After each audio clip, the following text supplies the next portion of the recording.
13 జిల్లాలలో జిల్లా స్థాయి డిస్ట్రిక్ట్ అగ్రి ల్యాబ్స్ను ఏర్పాటు చేయడమే కాకుండా మొత్తంగా రాష్ట్ర వ్యాప్తంగా 147 ఇంటిగ్రేటెడ్ అగ్రి ల్యాబ్లను కూడా ఏర్పాటు చేయడం, విత్తనాలు, పురుగుల మందులు, ఎరువులను ఇవన్నీ కూడా రైతు భరోసా కేంద్రాల ద్వారా ముందుగానే నాణ్యత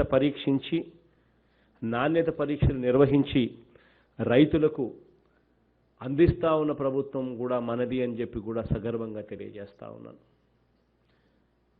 వీటిలో అన్నిటిలో కూడా ఇవన్నీ కూడా ఎప్పుడూ కూడా గతంలో జరగల. రైతు భరోసా కేంద్రాల ద్వారా నాణ్యతను నిర్ధారించి రైతులకు మంచి చేసే కార్యక్రమం. వీటికి సంబంధించి ఇంకా ఏదైనా చిన్న చిన్న టీచింగ్ ప్రాబ్లమ్స్ ఏదైనా ఉంటే కూడా అధికారులందరికీ కూడా ఆదేశాలు ఇవ్వడం జరిగింది. Third party inspection, third party verification కూడా పెట్టిద్దాము.